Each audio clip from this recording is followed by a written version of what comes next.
De volta com você que se liga aqui no Mestres da História, novamente aqui na área, o professor Edenilson Moraes, na condução desse processo pedagógico, que na verdade é um grande projeto de futuro, que tem por missão capacitar você, instrumentalizar você, para que você tenha um grande desempenho, fique bastante competitivo para a prova da PJC, que é evidentemente o concurso para o qual a gente está estudando com determinação, com afinco, com muita dedicação. A gente, ao longo de nossas aulas, vem destrinchando todos os assuntos que constam no seu edital, e hoje não vai ser diferente, pessoal. A gente vai dar prosseguimento ao nosso aprendizado, onde nós iremos falar sobre a crise da mineração e as alternativas econômicas que surgiram na capitania de Mato Grosso, depois província de Mato Grosso, naquele contexto de transição do século XVIII para o século XIX. Mas antes da gente entrar no assunto, começar a relatar os principais aspectos concernentes à nossa aula, é muito importante a gente fazer aquele feedback com a galera que está acompanhando nossas aulas e que está incentivando o nosso trabalho. Apesar de todas as dificuldades que a gente enfrenta, na medida do possível eu procuro atualizar o nosso conteúdo para que você tenha uma preparação condizente. Afinal, esse vai ser um concurso bastante concorrido, portanto é de fundamental importância uma preparação com antecedência, com foco, com dedicação, porque assim você vai ter um grande desempenho e poderá conquistar a sua tão sonhada aprovação, a tua tão sonhada nomeação. Tudo bem, pessoal? Mas antes eu gostaria então de agradecer a todo mundo que está participando dessa caravana do sucesso junto com o Mestres da História aqui no nosso canal no YouTube, está assistindo nossas aulas, está curtindo nossas aulas, compartilhando nas redes sociais e principalmente está se inscrevendo no nosso canal. Isso é muito importante, isso ajuda a divulgar o conteúdo e nos incentiva, nos enche de energia para que nós possamos continuar o nosso trabalho de forma dedicada para garantir um grande aprendizado para você. Outro aviso importante, pessoal, é dizer que temos novos materiais. Eu já distribuí para muita gente um conteúdo de teoria. Agora temos um conteúdo especial de exercícios. Vocês que quiserem treinar, porque isso é fundamental. Não é só ler as questões, não é só ler a teoria, não é só assistir videoaula, é também fazer resumos com o seu entendimento sobre aquele determinado assunto e é principalmente fazer a resolução de questões anteriores. Isso ajuda você a treinar para o dia da prova, para ver se o seu aprendizado realmente está sendo significativo ou se você está tendo alguma falha nesse processo de ensino-aprendizagem. Por isso, moçada, olha a novidade que o tio Ed traz para vocês. Eu tenho duas listas de questões de concursos públicos aqui relacionados à história de Mato Grosso. Uma lista com 25 questões um pouco mais antigas, questões cascabuia, como eu diria assim, questões mais antigas, questões da década de 90, do início do século 21, questões ali dos anos 2000, e a outra lista com 25 questões também, de questões mais novas, questões assim, algumas delas que saíram no forno recentemente, inclusive tem questão de 2017, questões atuais, portanto, essas duas listas eu também vou distribuir para você inteiramente grátis, porque a nossa função, a nossa missão, o nosso sacerdócio aqui no canal Mestres da História é difundir o conhecimento, é ajudar você a conseguir a sua tão sonhada aprovação nesse concurso. Portanto, quem tiver interessado, deixa nos comentários aqui e a dica é falar banco de questões. Peça aí banco de questões e eu vou remeter na faixa totalmente 0800 para você essas duas listas de exercício com gabarito, viu, pessoal? Você pode treinar, fazer uma espécie de simulado e ver se você está aprendendo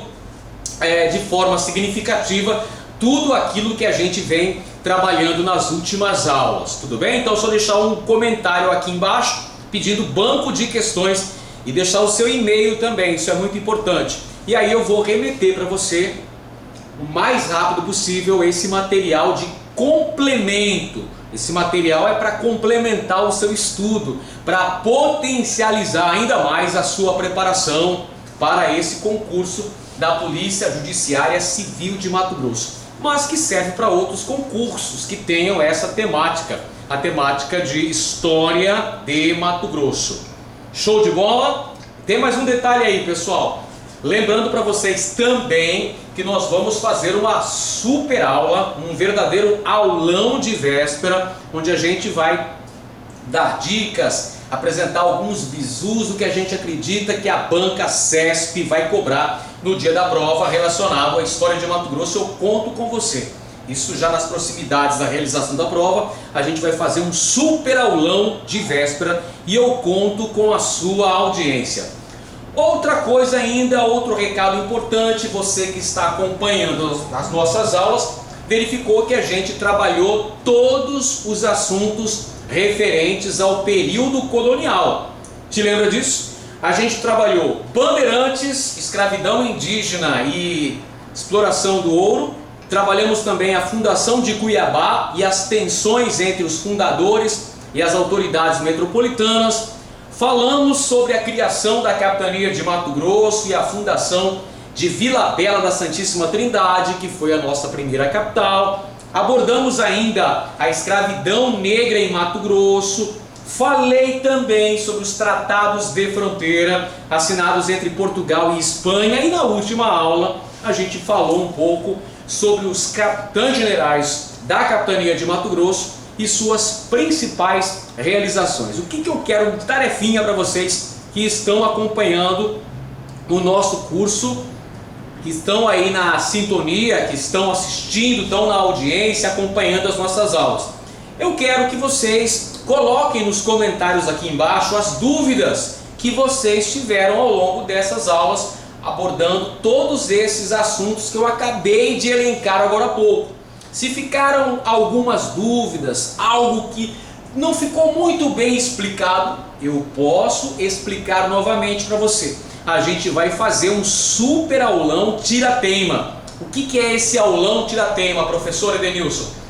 Gente, vamos pegar todas as dúvidas da nossa audiência e trabalhar novamente essas questões. Então você manda a sua dúvida e eu vou explicar, eu vou abordar novamente esse conteúdo, perfeito? Então a gente vai aguardar, vai dar um certo tempo, vamos esperar aí uma semana e meia, tá bom? Tempo suficiente para recebermos as dúvidas. Se você tiver dúvidas sobre qualquer um dos assuntos relacionados com o período colonial, manda a sua dúvida, manda a sua pergunta e a gente vai fazer um aulão tira-teima período colonial, para a gente fixar muito bem o conteúdo. Seria como uma espécie de aula de revisão sobre todas essas aulas que a gente teve. 6 aulas até aqui, 6 aulas referentes ao período colonial. Então faremos uma super revisão, abordando então todas as dúvidas que porventura ainda possam existir. Muito bem, senhoras e senhores, moças e rapazes, meninos e meninas. Gostaria de agradecer a todo mundo que está comentando, que está deixando seus likes, que está interagindo, fazendo esse feedback esperto conosco aqui do nosso canal Mestres da História. Como por exemplo o Felipe que falou: boa tarde, meu amigo, já estou estudando a História de Mato Grosso para o concurso da SEDUC 2017, porém estou usando as aulas voltadas para o concurso do Detran. Vai ter um curso específico para a SEDUC deste ano? Abraços. Um abraço aí, Felipe. Sim, a gente pretende fazer um curso específico voltado para a Secretaria de Educação de Mato Grosso, a nossa SEDUC.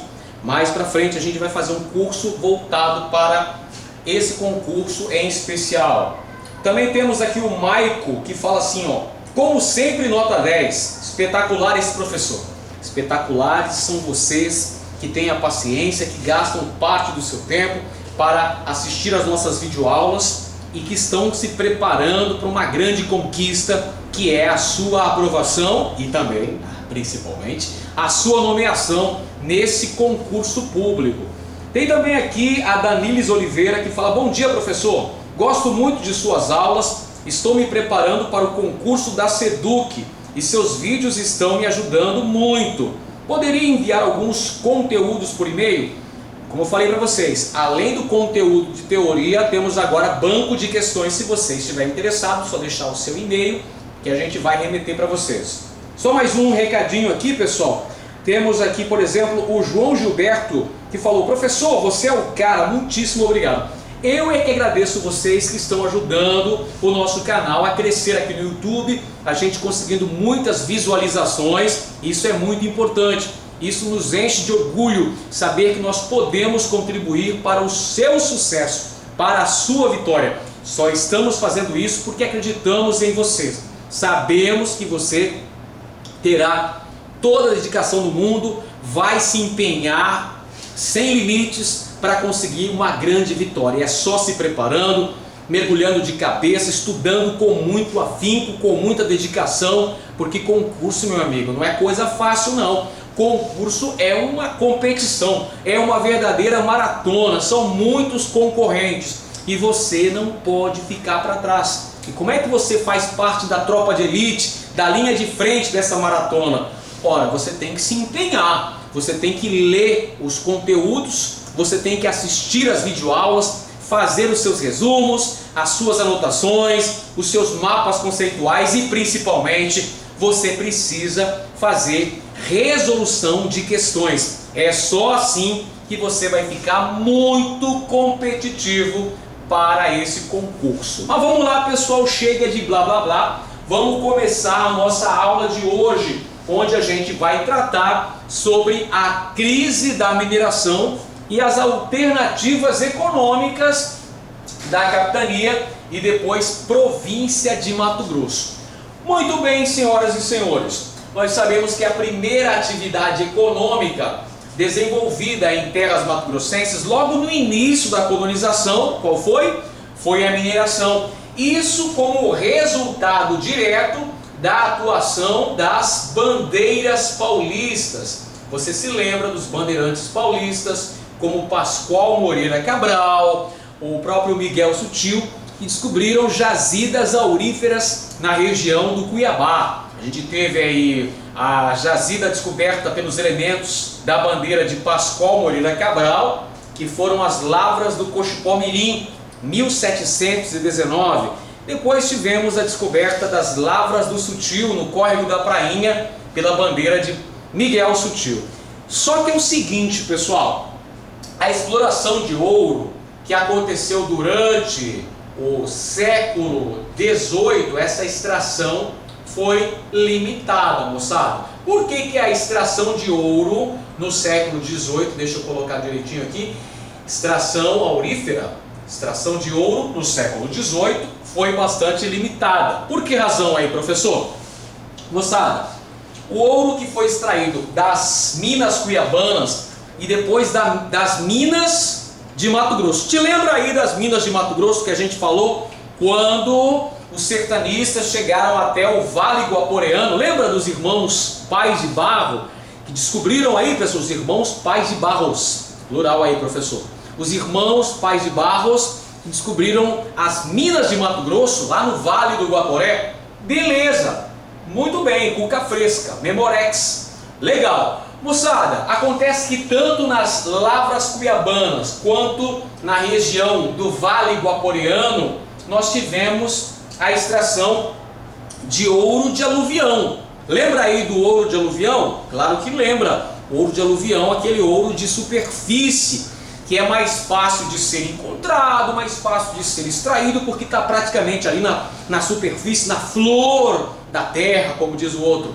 Fácil de ser encontrado, fácil de ser atraído, fácil de ser extraído, na verdade. Fácil de ser extraído, porém, moçada, o que acontece? Ele tem rápido esgotamento. Olha essa informação importante.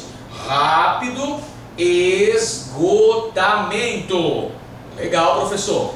Quer dizer que o ouro em Cuiabá e também na região do Mato Grosso promoveu um crescimento populacional, atraiu muita gente, os mineradores, surgiram alguns núcleos populacionais, alguns arraiais, algumas vilas como Cuiabá e Vila Bela, porém essa extração de ouro rapidamente declinou, porque era ouro de aluvião, com rápido esgotamento das jazidas. Outro ponto importante, moçada, era a ausência de tecnologia avançada para a extração do vil-metal, moçada. Isso significa aí, professor, que eles usavam técnicas bastante primitivas, técnicas rudimentares de extração de ouro nas minas cuiabanas. Por essa razão, rapidamente, o ouro virou objeto raro para os mineradores que aqui estavam estabelecidos. Olha só, ausência de sofisticados métodos de extração. Então, basicamente, tínhamos lá a utilização da famosa bateia, né? O garimpeiro ali na margem do rio, na margem dos lagos, lavando cascalho à busca de pepitas de ouro. Só que isso, moçada, teve uma duração efêmera. Rapidamente tivemos o esgotamento das lavras mato-grossenses.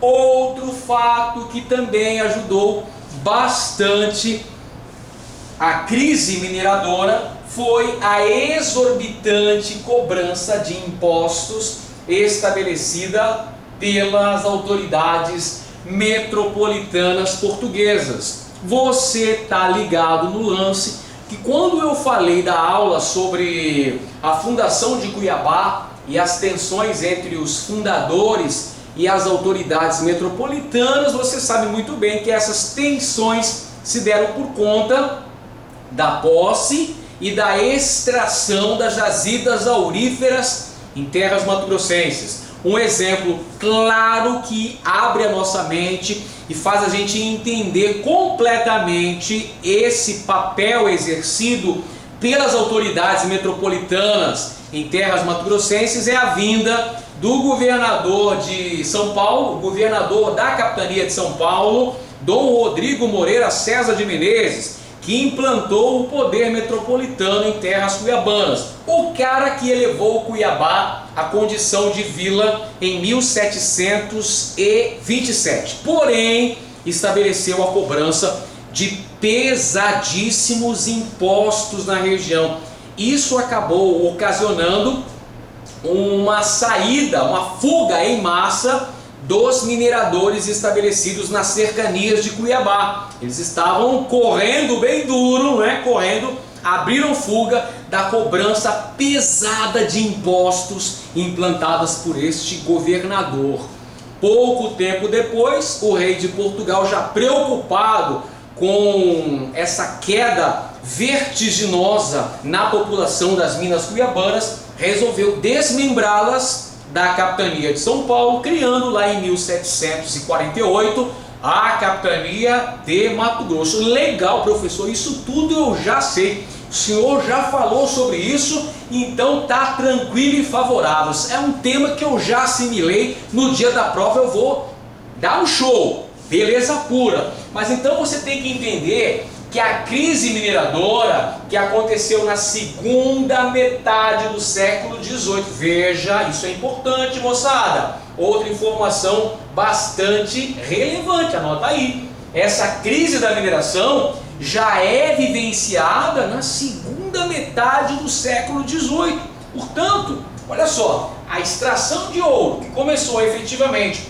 em 1719 com a fundação de Cuiabá, moçada, já na segunda metade do século XVIII, essa extração já estava em franca decadência.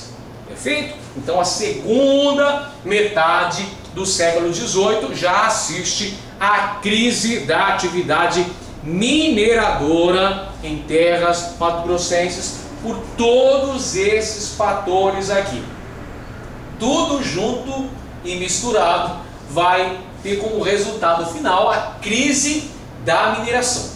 Moçada, e com a crise da mineração, como é que ia viver a população que estava estabelecida aqui nas vilas mato-grossenses? A Vila de Cuiabá, de 1719, a Vila Bela da Santíssima Trindade, de 1752, as outras vilas que foram criadas depois. Você se lembra aí do principal governante de Mato Grosso durante o século XVIII, que foi Luiz Albuquerque de Melo Pereira e Cáceres. Não pode esquecer desse carinha. Ele foi fundamental na consolidação da fronteira oeste. Além disso, edificou uma série de núcleos populacionais. Vila Maria do Paraguai, atual Cáceres, a Vila de São Pedro del Rei, atual Poconé, a Vila de Cocais, atual Livramento, Vila de Albuquerque, atual Corumbá, além dos fortes Príncipe da Beira, junto ao Guaporé, e o Forte Coimbra, às margens do rio Paraguai. Como é que essa galera que estava estabelecida em Mato Grosso iria sobreviver diante da crise econômica? Percebam um lance importantíssimo aqui, moçada. Segunda metade do século XVIII, Portugal já havia consolidado a posse deste território. Nós tivemos então em 1750 a assinatura do Tratado de Madrid, que garantiu para a coroa portuguesa a posse das terras mato-grossenses e também da Amazônia. Porém, moçada, com a crise da mineração, e agora? E agora como é que fica? E agora, José? Com a crise da mineração, a capitania de Mato Grosso perde boa parte de sua importância econômica para a coroa portuguesa. Por que a coroa portuguesa não envidou esforços no sentido de garantir a posse, a conquista desse território? Porque tinha uma importância econômica vital e uma importância geopolítica também. A importância econômica se dava por conta da extração aurífera, e a importância geopolítica se dava em razão da proximidade com a fronteira, com o domínio colonial espanhol. Beleza? Mas e a galera que estava aqui estabelecida, que estava morando nas vilas, nos arraiais mato-grossenses da segunda metade do século XVIII? Como é que essa galera fez para garantir a sobrevivência? Posso dizer para vocês que esse pessoal todo teve que se virar nos 30, literalmente, para encontrar tábuas de salvação para essa estagnação econômica, já que o ouro a cada dia se escasseava cada vez mais ligeiro. Então precisava-se de alternativas econômicas, de novas atividades econômicas que pudessem ter como resultado a recuperação da economia mato-grossense. É aí, meus queridos, que estão as atividades paralelas, as alternativas econômicas que surgem neste momento. Anotem aí, my friends. Pessoal, a gente tem como atividades econômicas complementares e que passam a ter uma importância cada vez mais vital em razão da decadência mineradora. Portanto, você vai ter, a partir da segunda metade do século XVIII, com a mineração em franco declínio, surgem atividades econômicas que são a tábua de salvação da economia mato-grossense. Essas atividades são, anotem aí no seu caderno, anote com carinho aí, que isso pode aparecer. Agricultura de subsistência, as pequenas roças, as roças de subsistência aparecem como atividades importantes para garantir a sobrevivência da população estabelecida nos arraiais e vilas mato-grossenses da segunda metade do século XVIII e começo do século XIX. Vamos abrir um pequeno parênteses aí para falar uma informação importante. Abre o parênteses, que é uma informação importante. Segunda metade do século XIX, segunda metade do século XVIII, agora sim, presta atenção no serviço aí, meu garoto. Segunda metade do século XVIII até a primeira metade do século XIX, Mato Grosso vai conhecer um período de isolamento em relação às demais partes da América Portuguesa, as demais partes do Brasil. Mesmo após a independência, continua um certo isolamento. Qual é a razão desse isolamento econômico e político que vai ser vivenciado pelos habitantes da capitania e depois da província de Mato Grosso?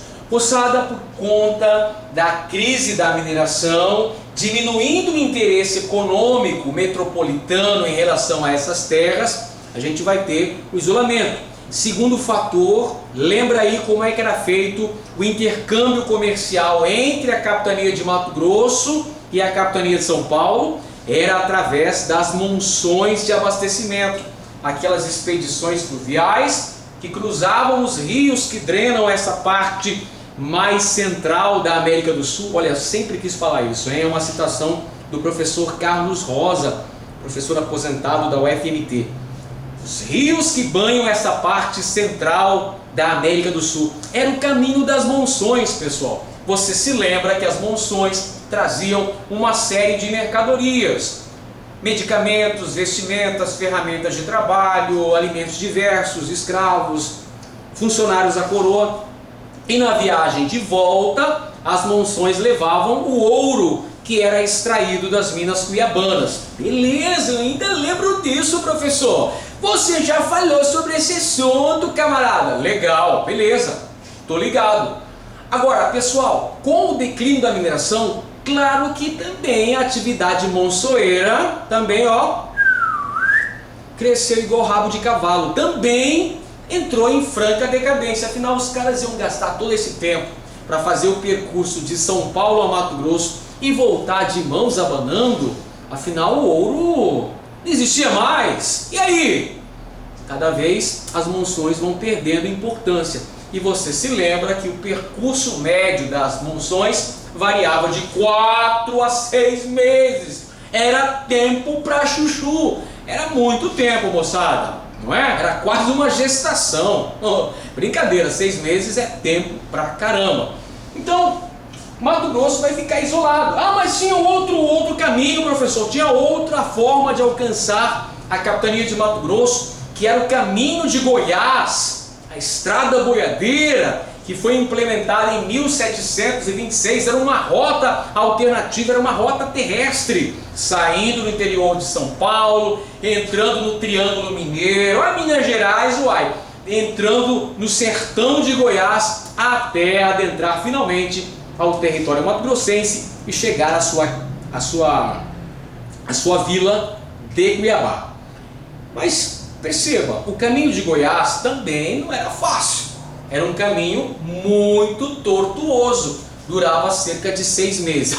Então a galera está na roça, literalmente, porque a ligação da capitania de Mato Grosso com a capitania de São Paulo ficava cada vez mais prejudicada, moçada, em razão dessas péssimas vias de comunicação. Não é à toa, moçada, que durante o Império Brasileiro, uma das preocupações principais da diplomacia imperial brasileira era conseguir o franqueamento, ou seja, a liberação da navegação através da Bacia Platina, porque já naquela época acreditava-se que o Rio Paraguai seria o principal ponto estratégico de comunicação de Mato Grosso com a capital do Império, que era a cidade do Rio de Janeiro.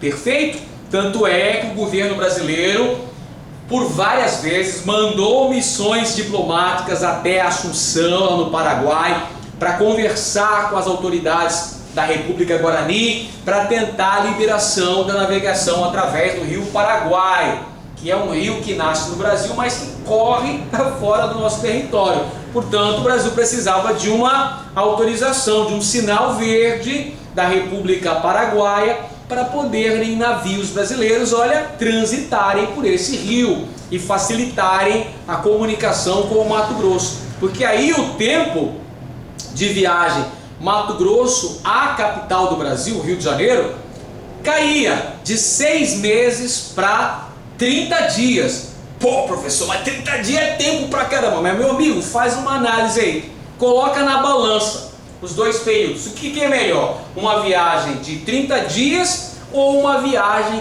que pode durar 180 dias? 30 dias, nesse caso, é a melhor alternativa.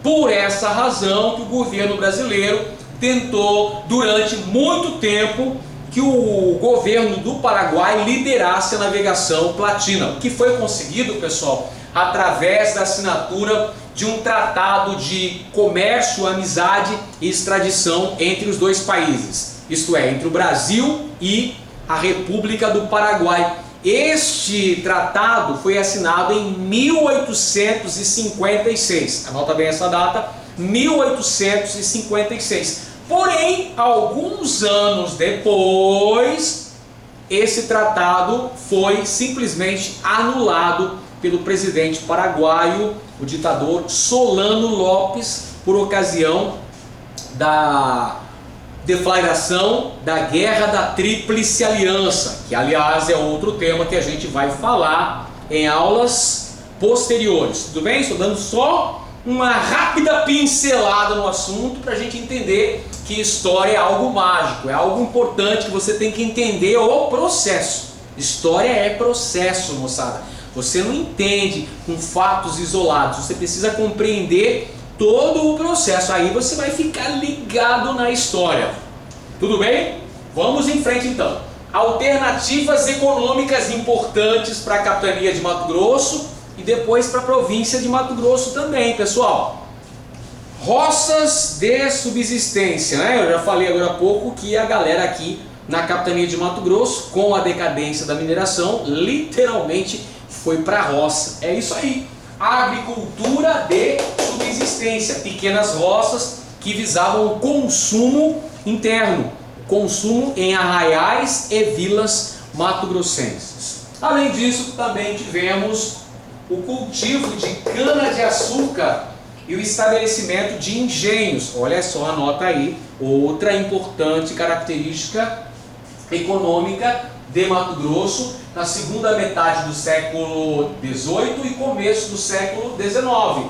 É a fase dos engenhos de açúcar nas proximidades das minas cuiabanas. Tudo bem? Então a gente tem o cultivo de cana-de-açúcar e o estabelecimento de engenhos na região de Rio Abaixo, na região de Serra Acima, onde tivemos o estabelecimento do engenho de Antônio de Almeida Lara, que produzia açúcar e seus derivados, rapadura, que é doce, mas não é mole não, e aguardente, não é mesmo? Não pode faltar uma pinguinha da boa. Primeira dose do santo, não se esqueça, viu, pessoal? Então você tem aqui também cultivo de cana-de-açúcar, estabelecimento de engenhos no Vale do Rio Cuiabá e também na região de Santana da Chapada. Outra atividade econômica importante que teve um crescimento, que conheceu um desenvolvimento em razão da abertura do caminho de Goiás, foi a pecuária. Olha só a pecuária aí, pessoal, que até hoje é um destaque econômico aqui para Mato Grosso, é uma das principais atividades econômicas de Mato Grosso, não supera o agronegócio, é verdade, mas a pecuária também se constitui numa importante atividade econômica que rende bastante dinheiro aqui para o estado de Mato Grosso. Para se ter uma ideia, a gente tem uma população de pouco mais de 3 milhões de habitantes, enquanto temos uma produção de gado bovino que supera 30 milhões de cabeças, ou seja, dá 10 cabeças de gado para cada habitante de Mato Grosso. Só que alguém aí confiscou as minhas 10 cabeças de gado, porque eu não tenho nenhuma cabeça de gado, moça, não tenho nenhuma resinha lá no quintal de casa, não tenho nada para fazer aquele churrasquinho no domingo. Mas tudo bem, o churrasco a gente deixa para o dia da sua nomeação para o cargo de delegado da PJC, então aí você vai me convidar para um churrasquinho, tomar uma cervejinha bem gelada, comer aquela carne da hora, beleza? Sem papelão de preferência, viu, pessoal? Vamos em frente aqui, moçada. Pecuária extensiva, atividade importante que vai se desenvolver no período colonial e também no período imperial mato-grossense. Pecuária extensiva, aproveitando a existência de muitos campos nativos em terras mato-grossenses. Olha só que legal, pessoal. Aproveitando a característica da própria vegetação de Mato Grosso, o Cerrado mato-grossense, a região do Pantanal. Por essa razão, gado solto no pasto, gado na invernada para engordar, aguardando o abate. Pecuária extensiva, desenvolvimento nesse contexto histórico em terras mato-grossenses. E outra atividade ainda que a gente pode colocar aqui como alternativa econômica, extração rudimentar de madeira. Perfeito? Então, eis aqui as atividades que vão ajudar na sobrevivência dos arraiais e vilas mato-grossenses na segunda metade do século XVIII, começo do século XIX. Então, a economia mato-grossense, até o advento da Guerra do Paraguai, ainda era bastante precária. Como nós veremos em aulas posteriores, é a Guerra do Paraguai que representa um verdadeiro divisor de águas para a história de Mato Grosso, que muda o seu perfil social e econômico após a chamada Guerra da Tríplice Aliança, que a gente também conhece como Guerra do Paraguai.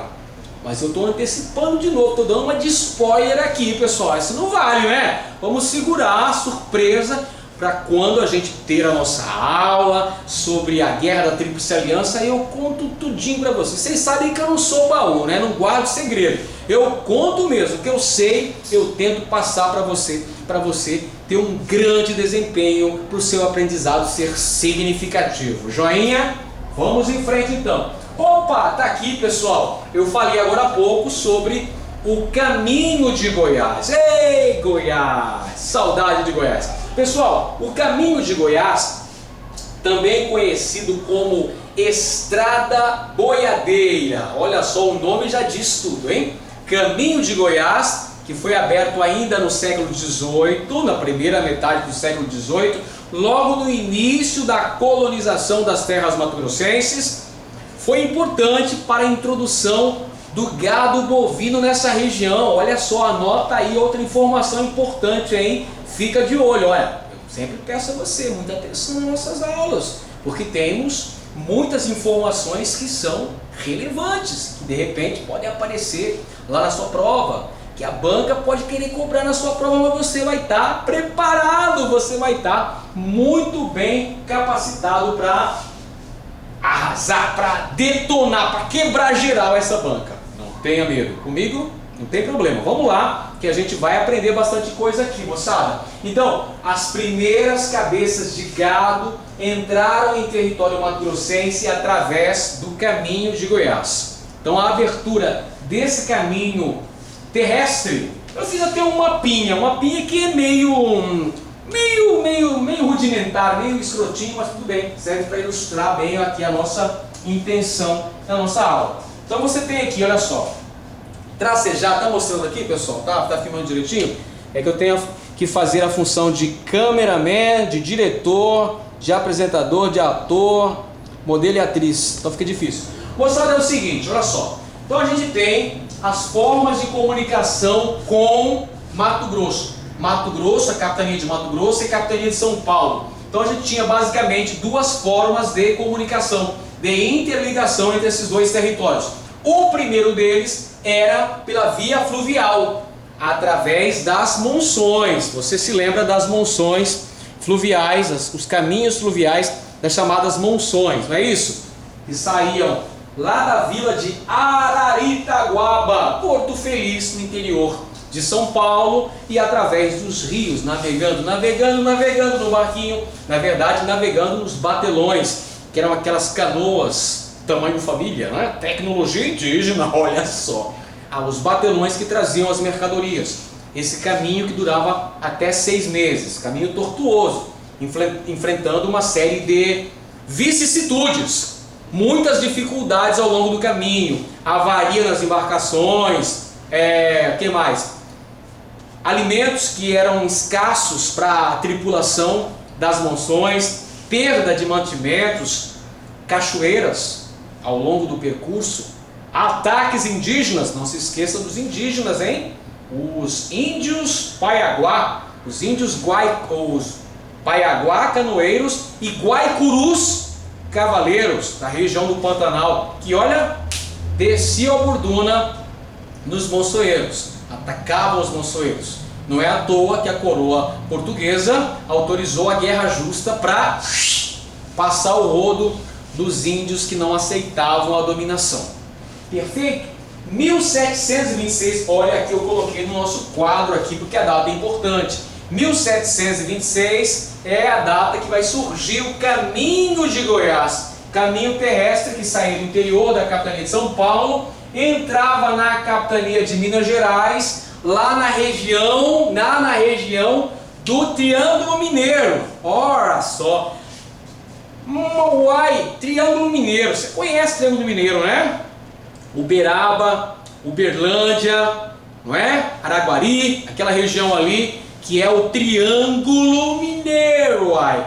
De lá entrava no sertão da capitania de Goiás até adentrar ao território mato-grossense e finalmente, depois de uma longa viagem, chegavam a Cuiabá. Era rapidinho, pessoal, tipo Sedex, mandou, chegou. 6 meses de duração, não é brincadeira, não é brinquedo não, moçada, 6 meses de duração, mas é importante porque tornou-se uma alternativa de acesso para as minas cuiabanas pós 1726. Então já temos 2 caminhos para o Cuiabá, um caminho fluvial das monções e um caminho terrestre da estrada boiadeira, do caminho de Goiás, por onde passavam os tropeiros. O comércio tropeiro também foi muito importante para o abastecimento das minas cuiabanas. Os tropeiros levavam mantimentos, também levavam mercadorias para essas minas, moçada. O resultado, como a gente já antecipou, foi o desenvolvimento da pecuária aqui em terras mato-grossenses, nesse contexto histórico. Foi através do caminho de Goiás que entraram as primeiras cabeças de gado em Mato Grosso. Então isso acabou resultando no crescimento da pecuária extensiva, aproveitando as características naturais de Mato Grosso, aproveitando aí os campos nativos de Mato Grosso. E aí o gado vem, o gado na invernada, aproveitando as características geofísicas de Mato Grosso. Olha só que bonito que eu falei. Pecuária extensiva, pessoal, pecuária extensiva com baixa produtividade. Então, nesse momento, a pecuária não era um grande destaque, servia apenas para a sobrevivência das populações locais aqui em Mato Grosso. Visava apenas o abastecimento interno. Que beleza, que legal, abastecer os arraiais e vilas mato-grossenses. E olha o destaque que teve aqui, pessoal. Lá no período colonial a gente já teve uma fazenda que tinha muito gado, hein?